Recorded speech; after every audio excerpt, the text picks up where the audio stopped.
देखो दिया था कि दर्शाइए कि कोई धनात्मक विषम पूर्णांक 6q+1, 6q+3 तथा 6q+5 के रूप का होता है, जहाँ q क्या है, कोई धन पूर्णांक है। ठीक है, हमने क्या क्या यूक्लिड प्रमेय माना। यूक्लिड प्रमेय क्या होता है, a बराबर dq प्लस r। अगर यूक्लिड प्रमेय से इसकी तुलना करेंगे तो क्या होगा, b का मान कितना पता चलेगा, 6।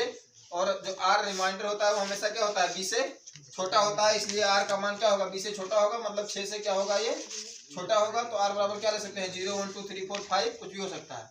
पहला केस लिया, एक केस चरण 1 में r बराबर 0 रखने पर, r का मान 0 रखा तो क्या हो जाएगा, a बराबर 6q समीकरण 1 मान लिया गया। ठीक, केस दूसरे में r का मान कितना रखा गया, 1 रखा गया, तो a का मान कितना आया, 6q+1। ऐसे केस थर्ड में r का मान कितना लिया गया, 2, तो कितना आएगा, a बराबर 6q+2। केस फोर्थ में r का मान 3 रखने पर, तो a का मान कितना आएगा, 6q, और r के जगह पे क्या रखेंगे, 3, तो 6q+3 हो जाएगा, समीकरण 4 मान लिया। ठीक, केस 5 में क्या करेंगे, r बराबर 4 रखने पर a बराबर कितना आया, 6q+4। फिर केस 6 में कितना है, r बराबर 5 रखने पर, तो कितना आया, a बराबर 6q+5। ठीक, अब देखो समीकरण 2, समीकरण 4 और समीकरण 5 क्या दिया है यहाँ पे, a का मान कितना दिया है, 6q+1। यदि इसमें q का मान 1 रख दिया जाए तो कितना आएगा, 6 कन्नम 6 + 1 क्या है, 7, मतलब 7 विषम संख्या है ना, इसलिए यह क्या होगा, विषम को प्रदर्शित करेगा।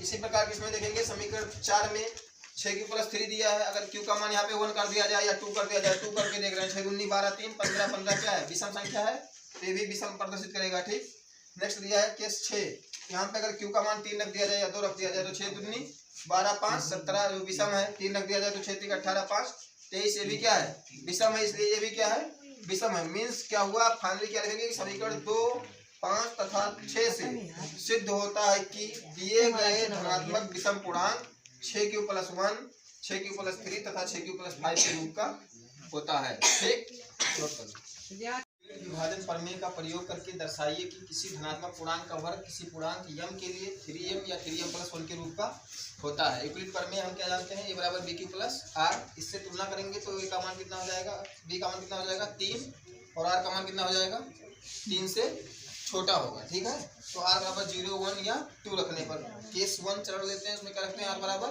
0 रखते हैं, a बराबर क्या हो जाएगा, 3q + r की जगह पे 0, तो a बराबर कितना आया, 3q।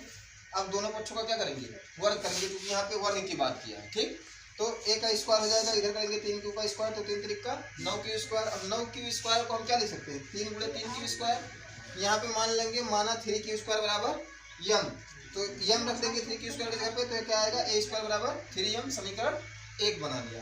केस 2 में r का मान 1 रखने पर a बराबर 3q, r का मान 1 होगा तो 3q+1, पुनः दोनों पक्षों का वर्ग करने पर इधर करेंगे तो a² और इधर करेंगे तो 3q+1 का होल स्क्वायर हो जाएगा, जो क्या लिखा है, a + b का होल स्क्वायर। सूत्र क्या होता है, a² + b² + 2ab। से खोल देंगे इसको, तो 3q का स्क्वायर + 1 का स्क्वायर प्लस 2 × 3q × 1, फिर a² बराबर 3 3 का 9q² प्लस 1 2 3 6q। इस 9q² और 6q² को एक साथ, 6q को एक साथ में लिख लिया गया, और +1 को क्या किया, बाहर लिख दिया। ठीक, a² बराबर, देखो इसमें 3 कॉमन हो रहा है ना, 3 कॉमन ले लिया है, क्या बचा, 3q² और प्लस 3 दूनी 6q, मतलब इतना बचा +1।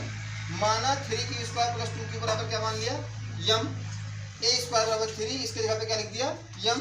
a² बराबर 3m और +1 है तो +1 रख दिया। ठीक, समीकरण 1 तथा समीकरण 2 से सिद्ध होता है कि किसी धनात्मक पूर्णांक का m के लिए 3m या 3m+1 के रूप का होता है। देखो एक समीकरण 1 कितना आया, 3m, यहाँ पे क्या दिया था, 3m के रूप का, और समीकरण 2 कितना आया, 3m+1 क्या दिया था, 3m+1 के रूप का होता है।